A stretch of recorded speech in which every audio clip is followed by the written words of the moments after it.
भावना है वो है कि कॉर्पोरेट लूट रुके और झारखंड में जल जंगल जमीन पर, झारखंड की संपदा पर, झारखंड के लोगों को हक मिले, लोगों को अपना समझौता का अधिकार मिले, पर पलायन पर लगे संदेश को ले जाने के लिए हम लोग अभियान चला रहे हैं।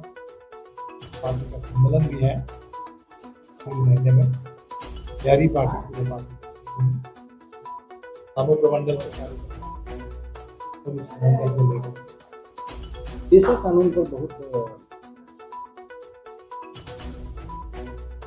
उस पर चर्चा चल रही है। हम लोग चाहते हैं कि देशा कानून लागू हो और वहाँ भी मासूमियत के इलाके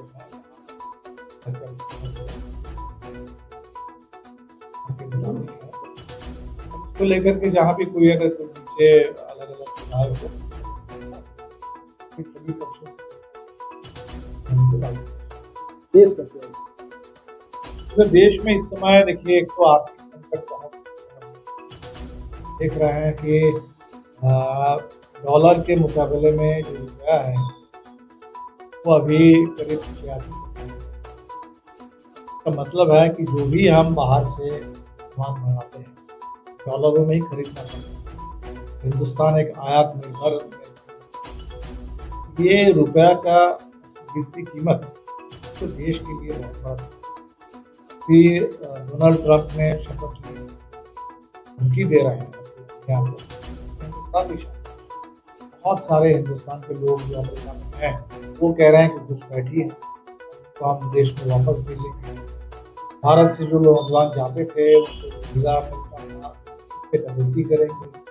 तो भारत, रूस और चीन तमाम देश मिल करके ब्रिक्स हुआ था, हम लोग डॉलर के विकल्प के रूप में अलग व्यापार के लिए करेंसी डेवलप करेंगे।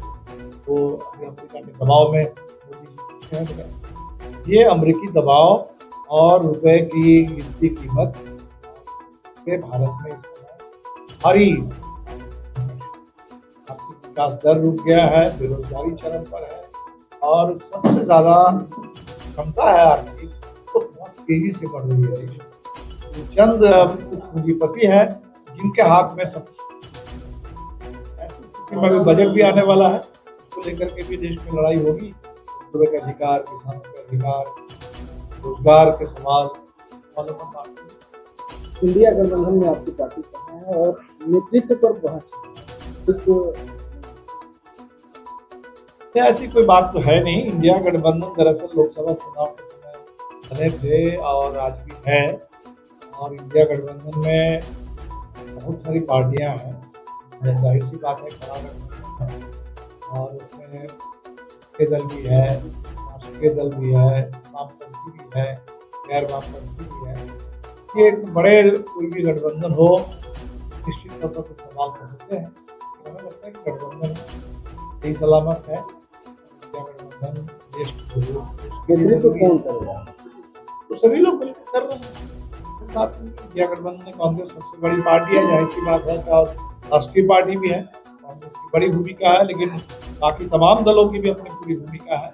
हमारी कोशिश है कि देश में वामपंथी ताकत भी मजबूत हो और इंडिया गठबंधन में भी हम लोग, और यही साल जो 2025 है ये हिंदुस्तान में एक कम्युनिस्ट आंदोलन के भी 100 साल पूरे हो गए और दूसरी तरफ आरएसएस की भी 100 साल। आरएसएस और कम्युनिस्टों के बीच में जो वैचारिक लड़ाई पिछले 100 साल से चल रही है, अभी एक निर्णायक दौर में है। हमारी पूरी कोशिश होगी आरएसएस के घातक विचारधारा, देश के लिए, देश को बर्बाद करने वाली विचारधारा, उसके खिलाफ एक मजबूत वैचारिक लड़ाई भी देश के वामपंथी एकताबद्ध होकर के लड़े। इस लड़ाई को 100 साल में वामपंथी और आरएसएस में कितना उतार हुआ? जाहिर सी बात है कि इस समय आरएसएस सत्ता में है और कम्युनिस्ट उस हिसाब से चुनाव के तो है, लेकिन उतार चढ़ाव आता रहा है। हमें लगता है कि आज जो देश इसको झेल रहा है, तो कोशिश हो रही है कि आज़ादी पर हमले, आज़ादी से जो संविधान निकला, संविधान पर हमले, लोकतंत्र को तानाशाही में तब्दील कर देने की मुल्क तो लड़ रहा है। आरएसएस और आरएसएस के घातक विचार के खिलाफ पूरे मुल्क में लोग जागरूक हो रहे हैं, लड़ रहे हैं हम लोगों के साथ है और आज़ादी के आंदोलन की पूरी विरासत, आज़ादी के मूल, आज़ादी के सपने और देश में संविधान और संविधान में दिया अधिकार की रक्षा के लिए इस तरह से पूरे देश में वर्क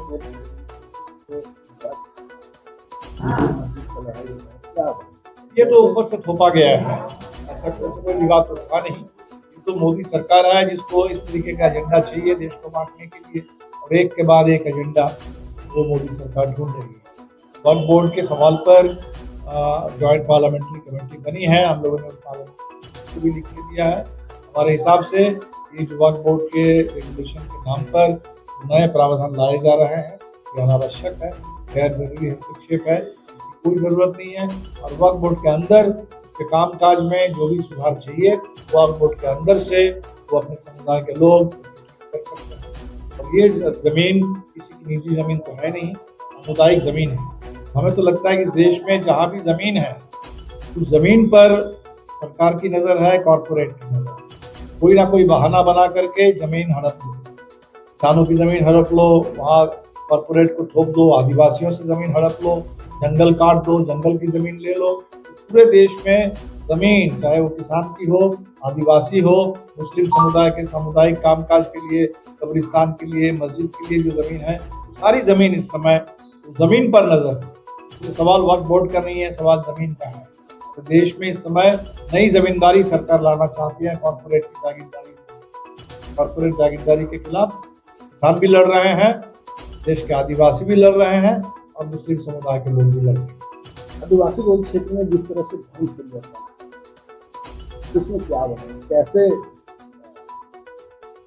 ऐसा तो कुछ भी नहीं है। ये तो भाजपा ने कोशिश की थी चुनाव में आदिवासियों को भड़काने के लिए, गुमराह करने के लिए, और वो सारी बातों पर चुनाव ने विराम लगा दिया।